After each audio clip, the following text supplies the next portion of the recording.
Tonight on Sports Night in Auburn, Auburn Tigers football takes on LSU this weekend. Stay tuned as we have the boys from Strictly Auburn giving their predictions for this weekend's game. Plus, women's soccer had a busy weekend battling against Arkansas and Alabama. Later on, we discuss Auburn women's volleyball and all of the upcoming sporting events that are coming up soon. All of that and more. Sports Night in Auburn starts right now. Auburn, Alabama, the best atmosphere in all of college sports. He drives and slips. Welcome to Sports Night in Auburn. Going deep to the left. Welcome to Sports Night in Auburn. Sideline. Going to the Welcome to Sports Night in Auburn. And welcome back to Sports Night in Auburn.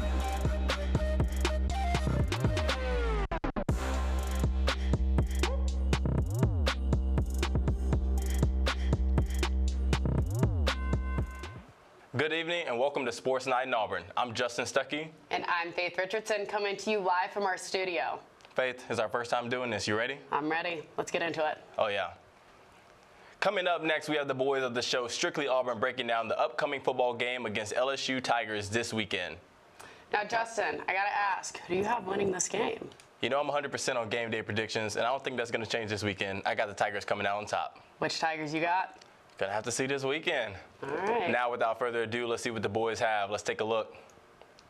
Thanks, guys. We got Strictly Auburn on Sports Night in Auburn. I'm Jake Lazarus with Eli Lingo. We're here to preview Auburn at LSU. First game out of the bye week. We're playing the Tigers in the Tiger Bowl in Baton Rouge under the lights. Eli, how are we doing? We're doing great, Jake. I'm excited for this game on Saturday, but how are you doing, Jake?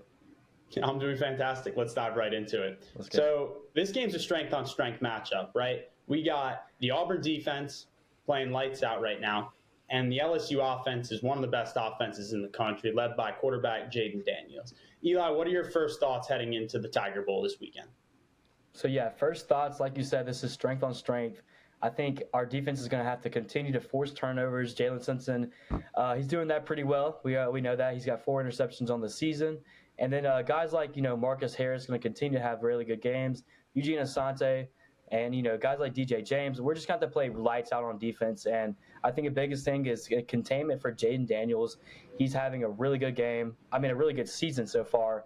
And then containing the wide receivers, and their running back is at 6.5 yards per carry. So just slowing down their entire offense needs to be the biggest thing for us to do, which I know is a lot to ask for this Auburn Tiger defense, but hopefully we can get it done.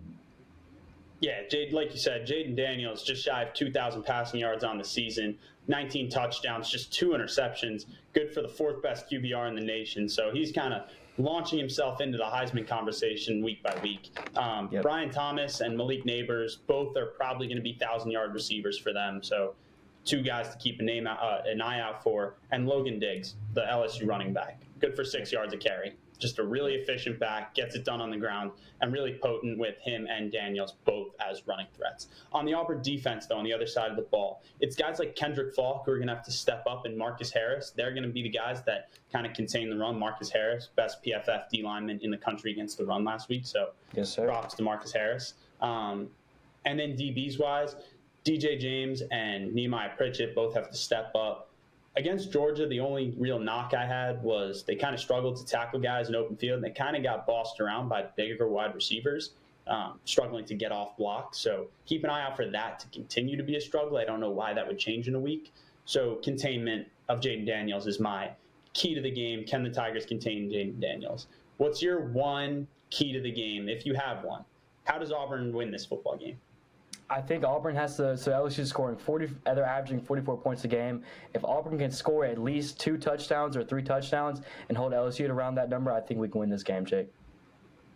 I'd love to hear it. I'm hoping Auburn wins this game in Baton Rouge. We've done so just once since 1999, and that was in 2021 behind a magical Bo Nix performance. And I think we're all hoping to see some more Peyton Thorne magic, Robbie Ashford magic, Hugh Freeze magic again on Saturday. Back to you guys in the studio. Make sure you tune in on Saturday at 6 p.m. Central Time to watch Auburn versus number 22 LSU. 5 legendary former Auburn Tigers were nominated to the Pro Football Hall of Fame. The following names are Takeo Spikes, Willie Anderson, Carlos Dansby, Stephen Davis, and Tony Richardson. I even got a chance to interview Hall of Fame nominee Takeo Spikes on his favorite Auburn football players. Let's take a look. All right, I'm here with Auburn legend Takeo Spikes. Takeo, there's been a lot of players that come through Auburn. Who is your favorite all-time Auburn football player? I can't say I have a true favorite, just because so many guys are uniquely special. Now, some of the ones who I really enjoy watching play, Reggie Slack, hell, me being on the defensive side, seeing Damian Craig, Stephen Davis, I think about, hell, Bo Jackson, of course, Nick Fairley, Cam Newton. Like, man, there's so many guys who I'm a fan of. Love Zach Etheridge when he played. Now I'm on the coaching staff. So, man, we got some ballers here. Oh, yeah, War Eagle. War damn, brother. In other football news, a huge congratulations to our fellow Auburn Tiger, Donovan Kaufman, who now has the third highest pass rush grade as a safety in the country. Sports Night in Auburn reporter Keegan Miller is breaking down his college football game day predictions for this upcoming week. Whether you agree or don't agree with his predictions, we want to know how you feel. Tweet us at EETV_sports on X to let us know your game day predictions. Now let's take a look. Howdy, I'm Keegan Miller. And after a huge upset weekend last week with 7 teams in the top 25 losing, we have more high-octane football to come this weekend. Starting in the ACC, we have Miami playing North Carolina. And let's just take a moment of silence for that brutal Miami loss last weekend. I mean, oof, that was rough to watch. Glad I'm not a Miami fan. Well, this weekend, I don't see them bouncing back from that dreadful loss. And oh yeah, Drake May plays for UNC. I'm taking the Tar Heels this weekend. Moving on to the SEC, where we have a night game in Death Valley, the greatest college football environment in the Southeastern Conference. That's right, I said it. They play the Auburn Tigers this weekend, and I think their defense can just hold Auburn's offense at bay, and they win this weekend after just barely nudging out Mizzou last weekend. Speaking of Mizzou, both Mizzou and Kentucky suffered their both losses last weekend, and the team bouncing back, I think, is Missouri. That excellent pairing of Luther Burden and Brady Cook are just incredible to watch, and they outscored Kentucky this weekend after Kentucky suffered a brutal loss to Georgia last weekend. Now the Pac-12. The best and tightest matchups this weekend all happen in the Pac-12, starting with UCLA and Oregon State. Both these high-scoring offenses are really good and fun to watch. But I have Oregon State's defense stepping up just enough to take over UCLA this weekend. Next up is Washington and Oregon, my game of the week, must-watch TV. This one's going to be close, and it's going to be a classic West Coast-style shootout. But I got to give it to the quarterback who's been playing better all year, Michael Penix Jr. Heisman frontrunner, huge arm. I mean, this guy's fun to watch. You got to watch him this weekend, and I think he just outscores Oregon in his offense this weekend. Thank you for tuning in. Let me know what y'all think about this weekend's games and what you're excited to watch this weekend. Back to you, Faith and Justin. Now let's take a look from the Plains to the Pros segment by reporter Joleigh Cavanagh, where she gives us an inside look at where some of these Auburn players are today. Welcome back to From the Plains to the Pros. I'm Joleigh Cavanagh, and tonight I have a lot in store for you. We will dive into football, basketball, and baseball, so let's get into it. On Monday Night Football, Auburn was the talk of the night. It was a battle of brother versus brother as Auburn's former kickers, Daniel and Anders Carson, were the first brothers to kick against one another in an NFL game in 36 years. Ultimately, Daniel's Raiders came out on top 17-13, with Daniel completing 2 extra points and a field goal. However, Daniel was also 1 of 3 on the night as he missed a 52-yard field goal and had a 53-yard field goal blocked. Anders, on the other hand, won the brotherly battle as he kept his 100% completion rate and had 7 points on the night. Keeping it in Green Bay, Packers safety Rudy Ford had another dominating performance. He had 9 total tackles, 1 pass defended, and an interception on the night.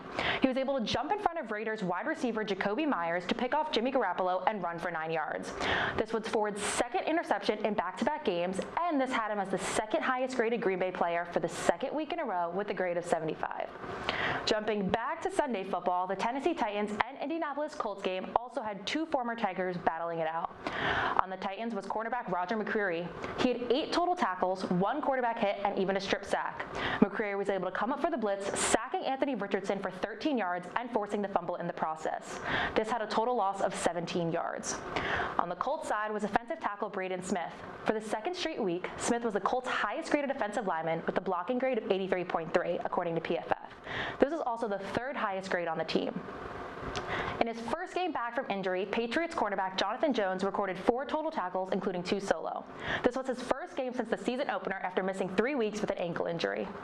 Speaking of injury, Tampa Bay's Jamel Dean is still listed as questionable for Week 6 with a shoulder injury, even after the Buccaneers bye week. In other football news, 2 Tigers were unfortunately released from practice squads. Tight end John Samuel Schenker was released by the Las Vegas Raiders, and defensive end Marlon Davidson was released from the San Francisco 49ers. They both look to find other teams to join. Schenker has already worked out with the Detroit Lions, while Davidson is still on the lookout. Switching gears over to basketball, NBA preseason games have officially begun, and Auburn has 6 active players in the NBA this season. On the Cleveland Cavaliers are Isaac Okoro and Sharif Cooper.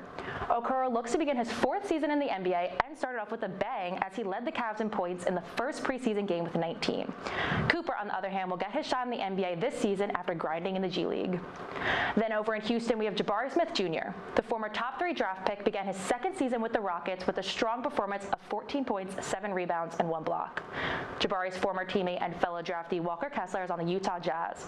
After a breakout rookie season and spending his summer competing in the Basketball World Cup, Kessler had 7 points, 7 rebounds, and 5 blocks in his first game back.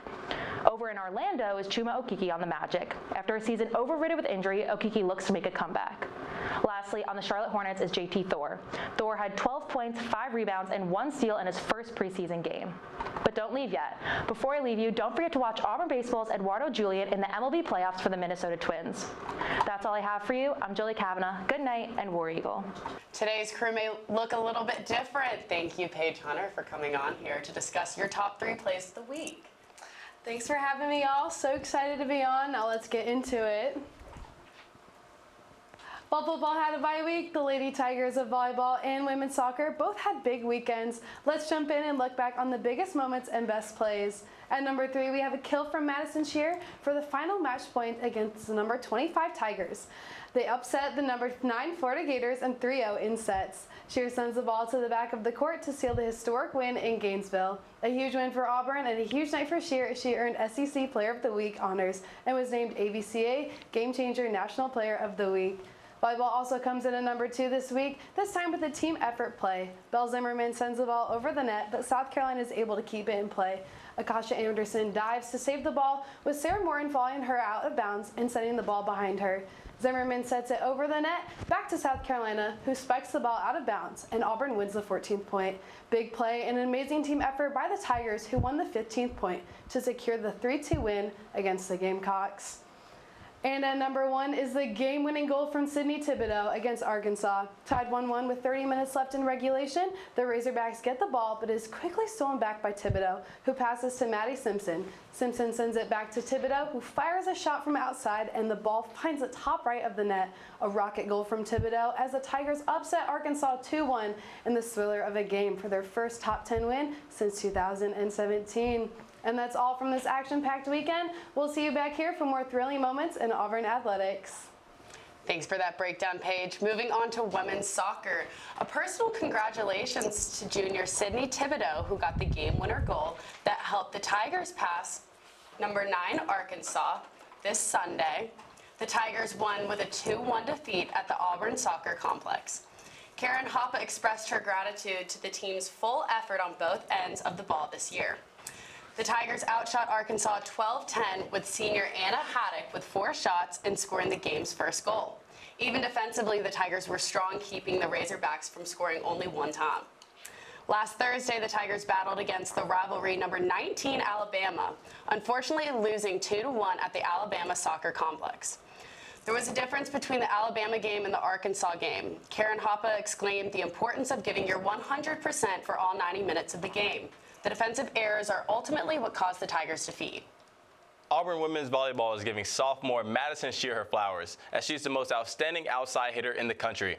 The team couldn't help to acknowledge the 2-0 weekend, beating number 9 Florida and South Carolina. Shear was an intricate part of this win. Shear was also named the SEC Player of the Week and Offensive Player of the Week. Going against the Gators, Shear put down 14 kills on 18 attempts, with only 2 errors in 3 sets. The number 25 Tigers got the win on the road against South Carolina, with Akasha Anderson putting down 5 kills, while Belle Zimmerman getting 4 kills of her own. Last week, Auburn beat number 9 Florida 3-0 sweep, making head coach Brent Crouch overwhelmed with emotions. This was the first time ever the number 25 Tigers won a match in Gainesville. What some people like to call the two-headed monster, Madison Shear and Akasha Anderson led the way, with Anderson getting 7 kills and Shear getting 4 of her own. Coming up, we have a game day weather report by reporter Albert Osorio and updates on men's basketball and women's tennis coming up next. That's right, stay tuned. But first, it's trivia time. Prior to being called the Tigers, by what other name had Auburn athletics teams gone by? A, the Eagles, B, Tigers, C, the Plains, or D, Plainsmen? Tweet us your answer on X at EETV_sports. We'll be right back after this short break. Don't go anywhere. You're watching Sports Night in Auburn.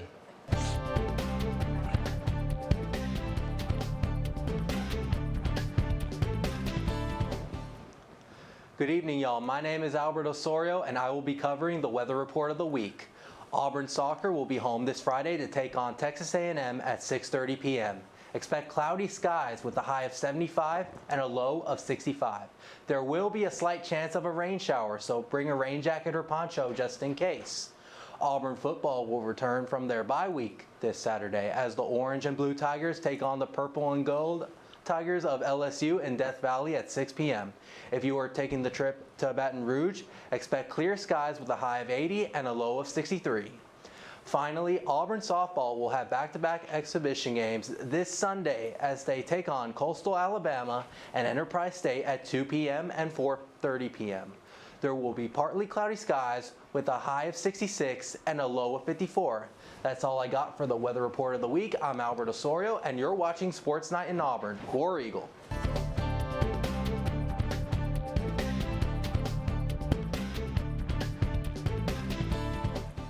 Welcome back to Sports Night in Auburn. I'm Justin Stuckey. And I'm Faith Richardson. I don't know about you, Faith, but Albert's game day weather report got me thinking about my fall fits already. I'm getting ready. I thought I was the only one. All right, but do you know what time it is? I don't know. I heard it was trivia time. If you tweeted us to answer the Tigers, you're absolutely correct. The name The Tigers originated from the poem Where the Crouching Tigers Wait Their Hapless Prey. Did you know that? No, I didn't, but I feel like I'm in a Shakespeare play right now. I feel like I'm in the medieval times. Speaking of medieval times, there was some jousting back then, too.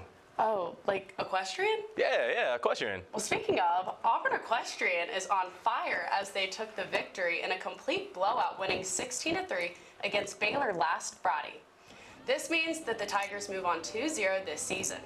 The Tigers credit their performance to their coaches who prepared them to their fullest ability for this match.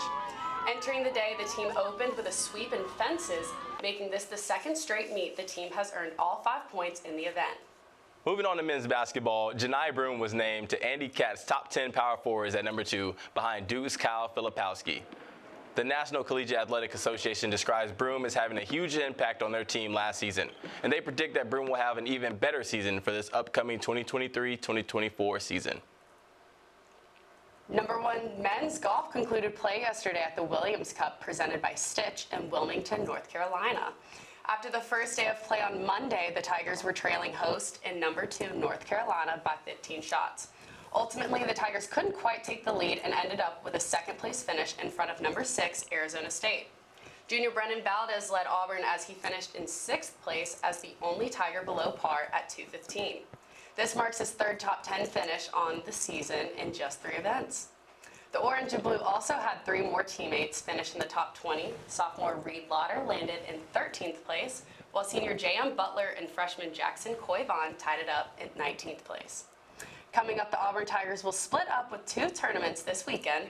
Some will head to Biloxi, Mississippi for the Fallen Oak Collegiate Invitational on Sunday, while others will stay in Alabama for the Martin Fed Invitational in Florence. Switching to women's golf, the Orange and Blue wrapped up play in Chapel Hill, North Carolina at the Ruth's Chris Tar Heel Invitational yesterday. Number 19 women's golf was in 2nd after the first day of competition behind Florida. But like the men's team, the Tigers could not pull out with the first place victory. They finished in 2nd behind the number 23 Gators.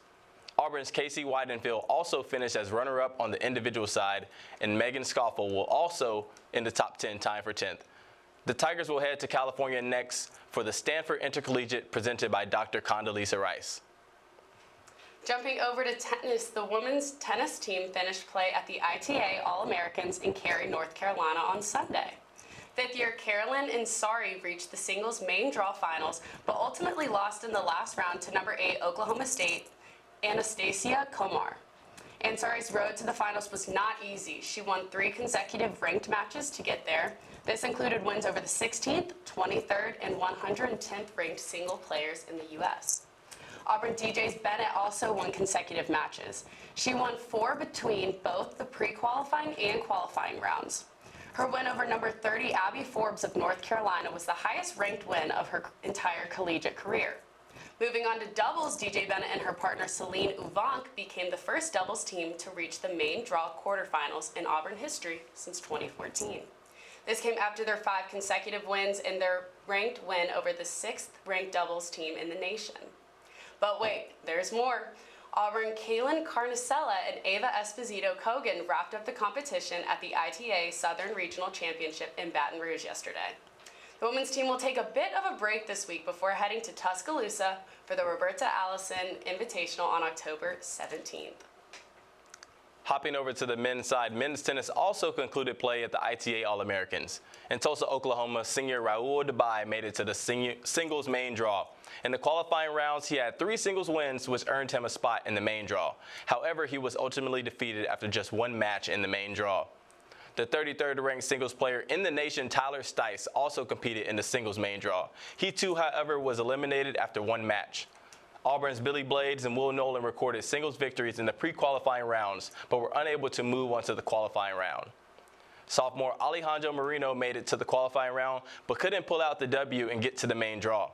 The Tigers look to be back in action to the ITA Southern Regional Championships, which will be hosted by Auburn at the Yarborough Tennis Center beginning tomorrow. When we come back, we discuss the upcoming sporting events and updates on Auburn softball. Although before we go, it's trivia time. Who is Auburn's career leader in rushing yards? A, James Brooks, B, Bo Jackson, C, Joe Cribbs, or D, Cadillac Williams? If you know the answer, tweet us at EETV_sports.